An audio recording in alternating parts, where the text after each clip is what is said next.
here's what the inside of the old fuel line on my boat looks like. So I'm going to upgrade to a new fuel line, and I'm going to also install a new fuel filter water separator. Now the old fuel line on my boat is just simply ozone resistant fuel vapor hose 3/8. Now I don't know how old this hose is. It could be original to the boat, which was made back in the 80s. And then so it is not rated for ethanol fuel, and it is also not rated as marine fuel line. Now the new fuel line that I picked up is made in the USA.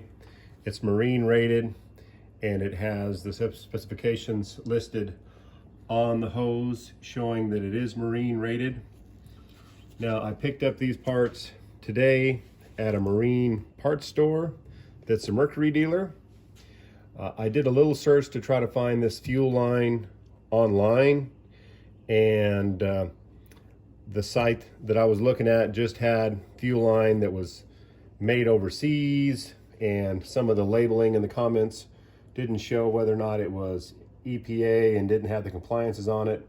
So I felt good about getting this hose that was made in the USA and also has the compliances listed on it. Now the original fuel hose, part of the problem is the new fuel that you get at the gas station has ethanol in it, and ethanol will eat into rubber that's not treated to resist it.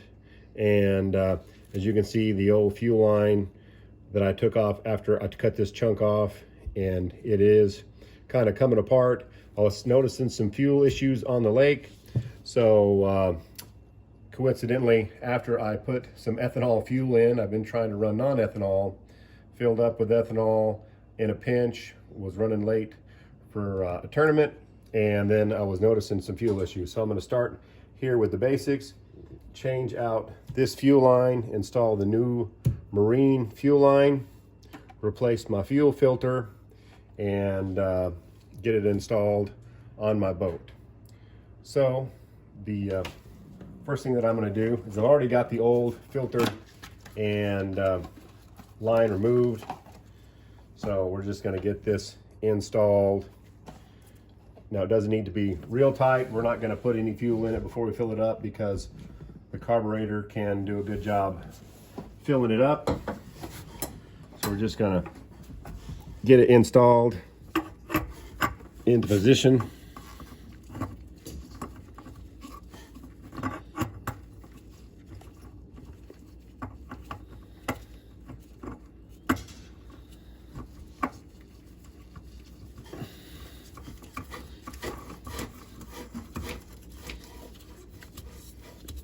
And then we just want to get it good and hand tight. And I like to go a strong hand tight. And if you're worried your hand's not strong enough to get it tight, you might put a little wrench on it. Just give it a little extra snug just to be sure.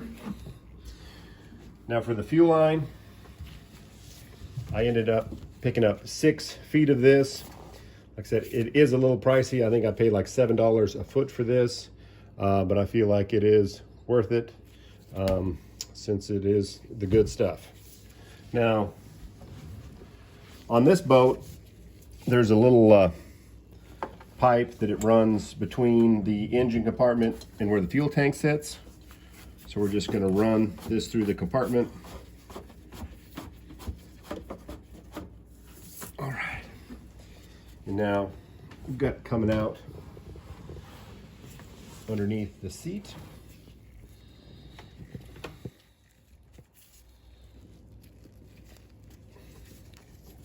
So we're going to put a clamp on here.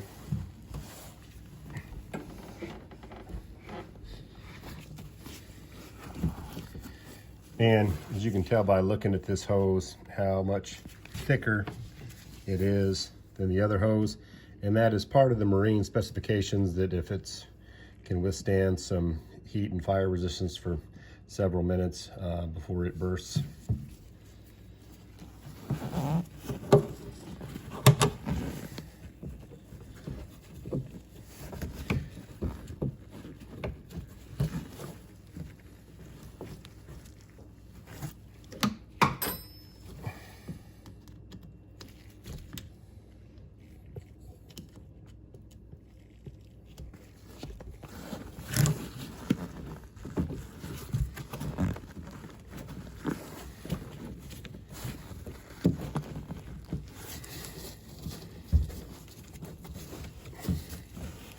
course, we've got these barb fittings on this old Ranger boat for the fuel, and they do a really good job helping hold this fuel line on.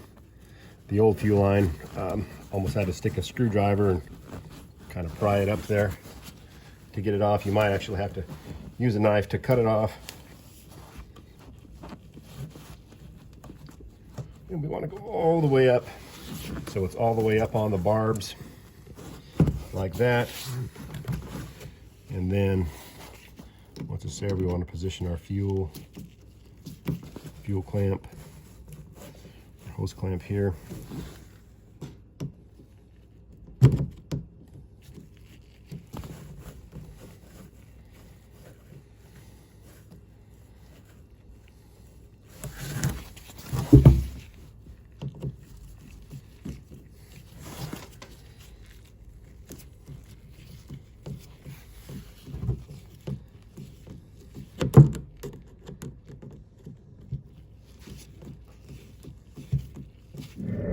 Check it, make sure it's snug. And so now we've got the end of the fuel tank on, so we need to go install the other fuel end at the engine, at the inlet to the fuel filter housing.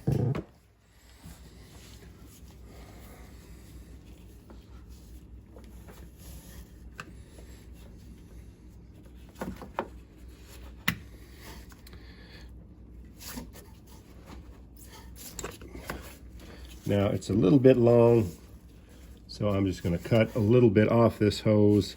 The original hose kind of came back, had a little bend about like this, so I'm going to go ahead and cut this off.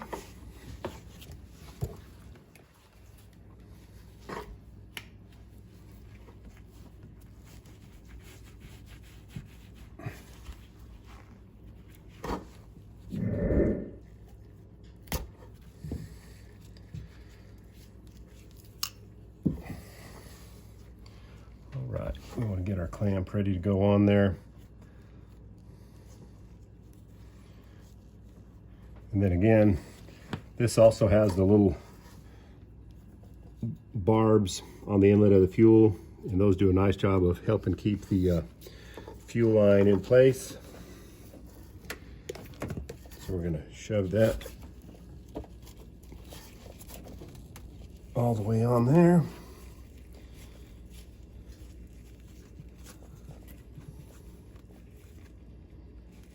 And then we just want to make sure that we, again, do a good job tightening our hose clamp.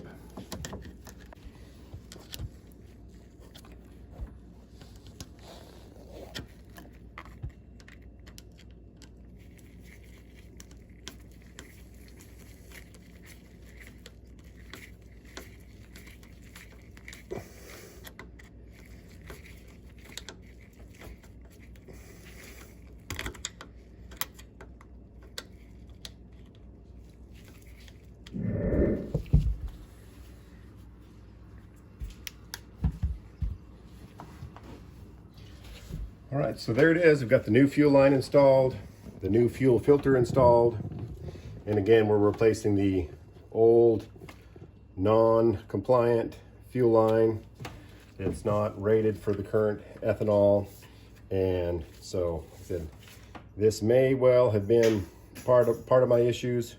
We know for sure that that it's not good, so we got it changed out and ready to take it out on the lake and try it out.